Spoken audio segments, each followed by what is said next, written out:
Broadcasting live from Forward Observer Central Command in Austin, Texas. It's the man always out front on issues. You're listening to Out Front with Mike Shelby.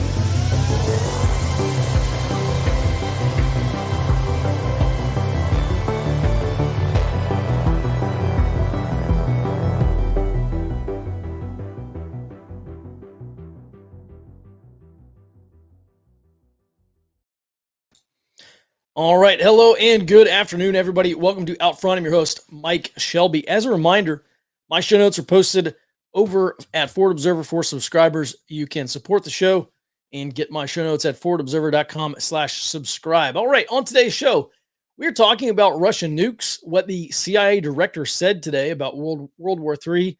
Senator Lindsey Graham went over to Taiwan. I'll tell you what the Chinese did in response. And if we get through all that, I'll get to your questions. But first, today's shout out of the day goes to Zoltan Pozar. The great Zoltan. Oh, this side. Oh, there we go. All right, Ben did that. He is the head of short-term interest rates over at Credit Suisse. That's a very boring name, but boring title, but don't let that fool you, because he has been covering some very interesting stuff, including this concept of Bretton Woods 3. Now, back in March, Pozar made the financial world do a double take. He started talking about this new world monetary order that stemmed from Russian sanctions due to the Ukraine war. He wrote, quote, "We are witnessing the birth of Bretton Woods 3, a new world monetary order centered around commodity-based currencies in the East that will likely weaken the Eurodollar system and also contribute to inflationary forces in the West," end quote. Bretton Woods 1, 1944, established the U.S. dollar as the new global reserve. Bretton Woods 2, so the theory goes, was in 1971 when Nixon took the dollar off the gold standard. And now we're at Bretton Woods 3. So we've gone from establishing the U.S. dollar as the world reserve to what was then a gold-backed dollar, and then a fiat dollar, and now Bretton Woods 3, which is the dollar in decline, moving to a gold-backed or oil-backed or some basket of commodities-backed currency that I've been talking about. Russia's really been pushing this. Russia's been pushing for the BRICS to adopt a commodity-backed currency. I've been talking about that, I think it was yesterday or maybe the day before. At any rate, the great Zoltan says this is bigger than Nixon taking the dollar off the gold standard in 71. And he's also shorting the dollar. In a note to clients published on Tuesday, he continued saying that the Russia-Ukraine war does indeed mark the end of globalization, something I discussed in this morning's weekly economic outlook over for Forward Observer subscribers. On the high side, talked briefly about how the world is fracturing into geopolitical spheres, much like it did back during the Cold War between the United States and the USSR. That is happening. And I just have to ask, is this a Cold War that the United States is going to win? We are so incredibly polarized here in this country. We're trapped in a low-intensity conflict that in earnest began in 2016, maybe as early as 2008 with the great financial crisis. And I really do not see a way to get out of this before it getting worse. And of course, I've made my thoughts known on 2024, 2025, numerous times. And this is why we're talking about the great Zoltan and what comes next for the quote-unquote rules-based international order and also the global dollar monetary system. Pozar brings up the importance of statecraft, and he says that this new monetary system, whatever it's going to end up being, probably anchored in the East, i.e. with China and maybe Russia, and maybe India. I don't know. Who knows?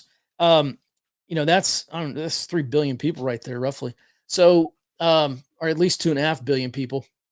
So, and actually, let's mention this about Russia.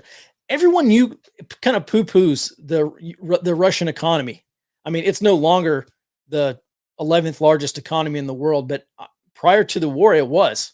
And everyone says, well, it's only they got an economy the size of Italy's economy.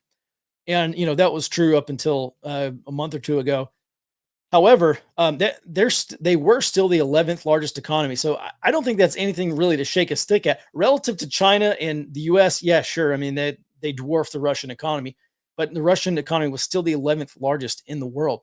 At any rate, the Great Zoltan says that this is the next monetary order is not going to be decided by central banks, but it's going to be decided by statecraft, the people who are in charge, the people at the top. And he cites this, and he does a great job. He brings up Mohammed bin Salman, who's the crown prince of Saudi Arabia. And actually, Ben, if you've got that quote up there, earlier this year, or maybe it was last year, bin Salman was asked about U.S. investment because one of the things that really ticked the Saudis off is the Biden administration chose Iran as its racehorse in the Middle East. They said, look, we solved the Iran problem. We can, quote unquote, solve the Iran problem.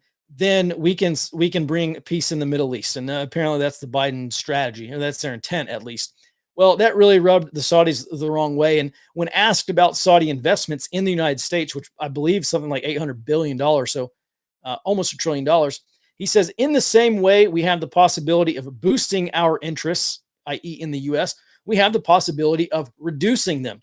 And back, if you'll remember, I don't know, 2, 3, 4 weeks ago, when Mohammed bin Salman said that the Saudis maybe, or they're at least considering selling oil to China priced in Chinese yuan, that rattled a lot of people in money. And, that was kind of a freak out moment for some people. And at the time, I didn't know how serious he was about that. And I remember saying, they may do that, but I don't see it happening at the rate that other people do, because I think the Saudis, who was it the other day? I think it was the Brazilian or maybe Indian official said, look, we're not completely leaving the US sphere of influence because it's really hard to undo that once you go that way. So even if the Saudis are displeased with the Biden administration, look, maybe the Biden administration might get the boot in another, 2.5 years. So I don't think maybe the Saudis want to take like a 100-year bet on something that could change radically in terms of U.S. policy in the next 2.5 years. At any rate, on the topic of the Saudis, we've talked about this before, and my question is, if the Saudis can remove their investment, turn a 180, start to reduce their investment in the United States in favor of investing more heavily in China, if they can do that with their investments, why can't they do that with their diplomatic and geopolitical power? And the answer is there is no good answer. They absolutely could do that. And that's probably what China's BRICS plan is counting on, that a lot of these countries like Saudi Arabia, kind of in the periphery, are going to do that. At any rate, the great Zoltan continues. He says, quote, luck is running out. Central banks were lucky to have price stability as a tailwind when they had to fight crises of foreign exchange pegs, par repo, and the cash futures basis. Those were the easy crises, the ones you can print your way out of with quantitative easing, but not this time around.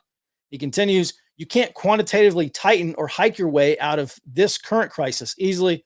And if you can't, credibility gets damaged. A decline of the US dollar is inevitable, and shorting US rates, the US dollar, and some foreign exchange pegs makes logical sense.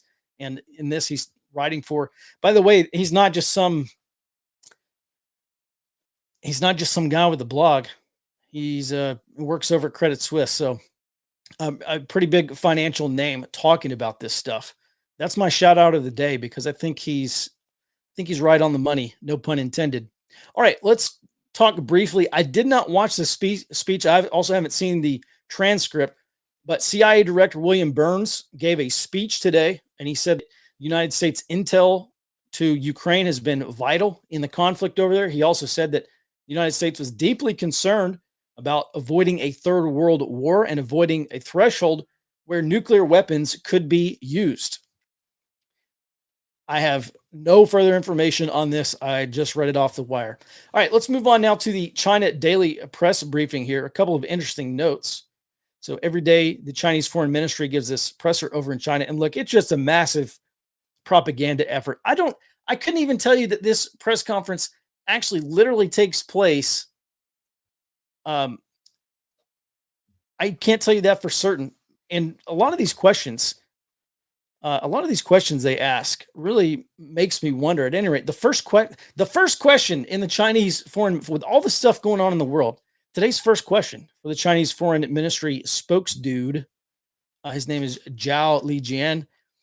The first question was about Black Americans, and he was asked if China had any comment on what's happening with voting rights and voting power of Black Americans that have been restricted in America.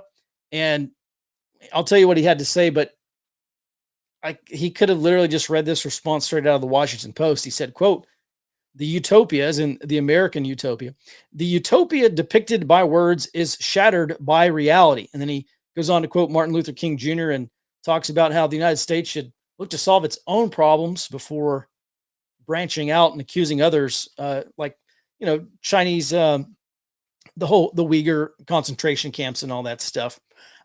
This is like the same stuff every day, but it actually gets a lot worse from here, because another question was whether the Chinese foreign ministry has any thoughts about some racist remarks about Ukraine. You may remember a couple of journalists said they were uh, aghast at what was happening in Ukraine, because this is not the Middle East. This is not Central Africa. This is a semi-European nation, they said. And so he was asked if the Chinese ministry had any comments on that. Also, Lindsey Grahamnesty is in Taiwan, maybe right now, meeting with officials there. And the Chinese, I noticed, were a little less aggressive, a little less threatening today about this. Maybe they thought they overdid it when they spoke out against Pelosi. But Jha did warn the United States to, quote, avoid going further down the dangerous path, end quote, of Taiwanese independence. By the way, go ahead and drop your questions and comments over. Oh, someone says there's no YouTube. I don't know. Ben, you want to look into that? I have no idea. Sorry. Well, I guess we're not doing questions today if there's no comments over here in YouTube. Not sure what happened. All right. I don't know. It says refresh, but I'm not able to see comments either. Hang on. Let me see if I can pop this back open. Oh, there we go. Okay. Apparently you just have to refresh. So, all right. Let me get back situated here. All right. The next item on the list today, just going down the list, Russia threatens to deploy nukes. Russia said they would deploy nuclear weapons and by the way, deploy. This is not like they're going to fire off nukes necessarily, although I don't think they will, but they could. Russia says they will deploy nuclear weapons if Sweden and Finland join NATO. According to this statement from Dmitry Medvedev, he says, quote, naturally, we have to reinforce these borders. And he's talking about reinforcing the borders. They're reinforcing borders with Finland specifically. He says, we have to reinforce these borders. In this case, it would not be possible to talk anymore about the Baltic non-nuclear status. The balance has to be restored, end quote. Now, you may recall there's this tiny little piece of land. It's not that tiny, called Kaliningrad, and it is Russian sovereign territory. It's on the Baltics. And there were rumors there several years ago about Russia deploying nuclear-tipped caliber missiles there. And a lot of people have said, hey, I thought the Russians already had nukes in the Baltics. And what it appeared to me is that Russia is saying that they're going to have to use strategic nuclear forces to reinforce their border with Finland, which is a new border. It's new territory, slightly new part of the world. And I don't think this is just old news piling on top of old news. I think this is maybe this becomes a game of chicken here. At any rate, it's not looking great for Russia right now with Sweden and Finland. Apparently they're going to join NATO within weeks, maybe even next month. All right. With that, let's get go ahead and post your questions in the chat. We'll get to them. And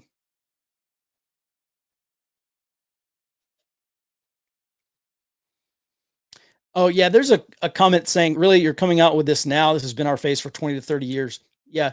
So look, everyone's been talking about the demise of the dollar for I know for ages. It's not new. I understand that. Credit Suisse coming out, the great Zoltan coming out and talking about this is that is new. The idea of commodities-based currency that could be an alternative to the US dollar that doesn't live in the Western hemisphere, but lives in the Eastern hemisphere. This is a new development. So the concept of the dollar decline, yeah, that's not new, obviously. Uh, JP Morgan did that study where they found that currencies last as the global reserve for somewhere between 80 and 110 years. That's been the case going back to the 1300s with the Portuguese real. So, yeah, that's not new. You know, 20 to 40 years, I think, is the timeline for the US dollar. Maybe 40 years is a little generous. Certainly within 20 years, potentially within the next five, the US dollar it could start losing enough strength where people really start to question, is this still a global reserve? But look, for China, they don't have to 100% displace the dollar. All they have to do is offer an alternative, and that may be what Zoltan Pozar is talking about here. Is this commodities based currency that's backed by gold, backed by oil, backed by a basket of currencies that and that may become kind of a standard of trade for the BRICS, even if they don't use the digital yuan, which I think is what China prefers them to use. But thanks for the comment there. Let's see. Ben has some questions over here in the chat. How does China's starving citizens benefit them? Less mouths to feed in the recession, or a convenient way to stop supplying us? Yeah. So I know that Ross Kennedy and a couple of other people. By the way, it's Man Integrated. He's the over on Twitter. If you're on Twitter, that's where he tweets. He has talked about the Chinese using these COVID shutdowns as gray zone warfare against the United States. Uh, there's not a lot of speculation. There's been some warnings recently. We've reported on this, like in the past couple of weeks, about once the I should say if, but once the pandemic restrictions in Shanghai or in other regions of China, once those are lifted, you're going to have allegedly they're going to have this mass rush of container ships coming out of there, and so now there's talk about the major ports in the Pacific, LA and Long Beach, again going through that massive backlog. I don't know how accurate, how real that will end up being, but some people have been talking about this being gray zone warfare being used by China. What I think makes the most sense is China's, like I said a couple days ago, there are some alternative explanations for why China is shutting down Shanghai. After thinking about it and reading a couple different takes, I actually think that they don't want to overwhelm their healthcare system, frankly, and that's my guess as to why. As to the real story about why Chinese Communist Party is shutting down Shanghai, and yeah, there have also been uh, claims that China's going through food shortages, and that one reason they're locking them down and kind of rationing out food is because they've run out of food. I don't know how accurate that is either, but that's also an interesting take. All right. Next question. Does the CCP make a move on Taiwan because population issues? Uh, I I don't think because of population issues. I don't. I think they're. I think. eh, I think a military invasion of Taiwan is preferable only to not doing anything with Taiwan. I think, in terms of course of action, potential courses of action, the very bottom is China does nothing on Taiwan.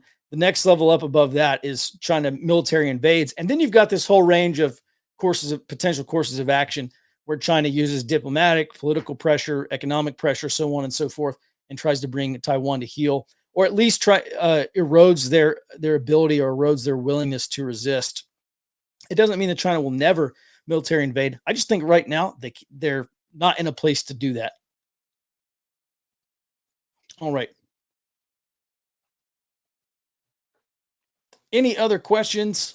I don't see anything crazy popping up on my feeds here.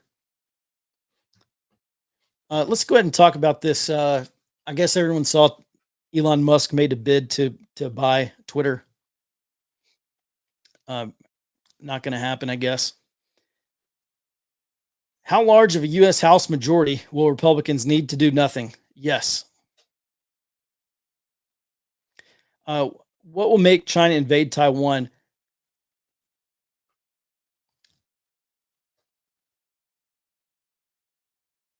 I don't. The only thing that is going to maybe register for the Chinese is Taiwan um, getting uh, the Taiwanese separatists or Taiwanese independence movement, maybe making, um, you know, maybe making some concrete steps to, officially declare, or really just to kind of flaunt flaunt their independence. And I think that's the only thing. Look, you look at what China has been doing, especially for emerging markets that want Chinese and money and want Chinese investment to come in to help for the Chinese to build their critical infrastructure. China's been basically trading investment for cutting diplomatic ties with Taiwan. And I think they did, was it Ecuador, or there's some smaller South American country they did that too, just a year, 6 months ago or something like that. So I think China doesn't have to do this by next month. China doesn't have to do this by next year. They don't have to do this in 5 years. And I think China's plan is to continually wear down Taiwan until they're able to do that. And maybe there probably will be the military involved. There, like Max said, I don't know, last year sometime, that probably the most probable course of action at this point is when they do decide to take Taiwan, it's a naval blockade as opposed to, amphibious landings. So I think that's kind of where China is. As for China relies on the USA for food, USA could literally turn China off if it decided to. Yeah, that would be a Pyrrhic victory. I mean, anything that the United States does against China can be reciprocated because China holds $1 trillion, roughly. I think it's something like $1 trillion worth of our debt. They make a ton of our stuff. It would be very, very difficult. I mean, if there was an immediate decoupling from China and the United States, it would be so painful for both. It'd probably put both of us into a depression. So I don't think there's. I just, at this point, I don't think there's a risk of like an immediate. The U.S. says, "Okay, China, we're tired of you doing X, Y, or Z, and we're going to cut you off." It would be very, very bad for the United States too. Your thoughts on what actions Russia takes regarding Sweden and Finland joining NATO? Well, that's a great question. I want to say back in 2017, maybe 2018, I'm fairly certain Putin came out and said, "Look, that's a red line. We're going to war. If Sweden or Finland joins NATO, that's a declaration of war." And so I don't know. I honestly, I'm not sure what he's going to do. Here's the real problem. The Russians may not even really understand what they're going to do, or they may not have chosen what they're going to do yet. So, I think this is very up in the air, and it's this kind of uncertainty that really concerns me. Because when you have a playbook or you have a plan and you're executing everything to a T, clearly the Russians have not been able to do this in Ukraine, and now Sweden and Finland. Previously, they said no, we're not joining Ukraine, but we'll keep an open mind in the future. And then all of a sudden, like pretty swiftly, they said, yeah, we're going to join NATO. That kind of deviation also concerns me, because now we're getting into a level of very high uncertainty. And just like a war with China, I think a war with Russia is if we do go to war with Russia, if NATO or Russia goes to war with one or the other, it may be due to a miscalculation about the other's intent, as opposed to, well, let's just go to war with NATO next Tuesday. That's my take on it. But I am very concerned. Listen, this is one reason why I've asked Dustin to start writing a daily NATO Russia sit rep again, and not on the tactical level, but with a specific focus on what's happening at the operational and strategic level between NATO and Russia, because that does concern me greatly. In my brief to Fort Observer subscribers today, I'll just say this one thing. I said that was my number one concern in the world right now is Russia, Ukraine expanding outside of Ukrainian borders.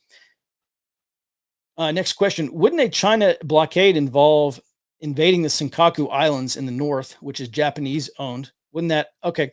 Um, no, the Chinese aren't going to have to invade the Senkaku Islands. I think it's the Russians and Japanese have that dispute. Let me bring up my map here.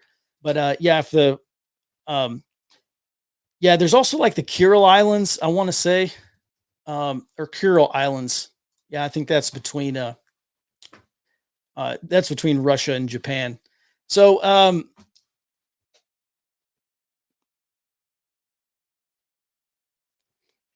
I don't know. That's a good question. I don't know. I don't think. I'm trying to recall. Max actually wrote about this last year, um, and maybe. Um, yeah, that's a good question. Yeah, Senkaku's Taiwan and China.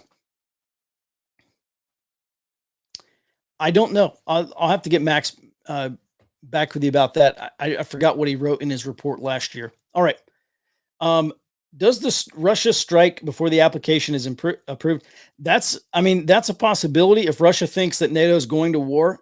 If Russia believes that NATO is going to pursue regime change aggressively after they bring Sweden and Finland into this, that there may be a preemptive strike. I don't know, but that's a potential course of action. Uh, does the strike from Ukraine into Russia escalate military operations?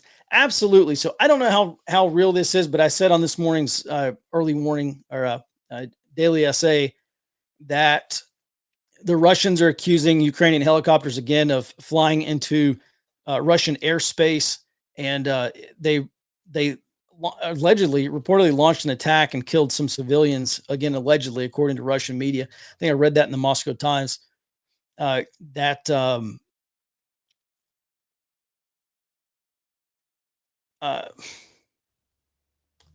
yeah, I don't recall the village, but yeah, that is being reported. And yeah, Dustin and I both agreed today that between the I should say, I guess, near sinking of the of that Russian Navy flagship and this another alleged attack. Yeah, I mean, I just don't see the Russians backing down after this. I think it escalates. All right. Let me look here at any other question. All right. Well, I think that's gonna just about do it for us today. Yeah, Cliff says Article 5 is no guarantee of help. I agree. There are a number of NATO analysts who say that that Article 5 is not a sure thing. Article 5 doesn't necessarily mean that all of NATO goes to war with Russia in this case. So I think that's an interesting take as well. All right. Well, gang, that's going to do it for me. I appreciate the support. If you want to get access to my show notes and also support our mission here at Forward Observer, you can do that at www.forwardobserver.com/subscribe. Certainly would appreciate your support. And Dustin will be back on the Daily SA show tomorrow morning at 9 a.m. Central. I'll be back here at 2 p.m. Central. So until then, be well and stay out front.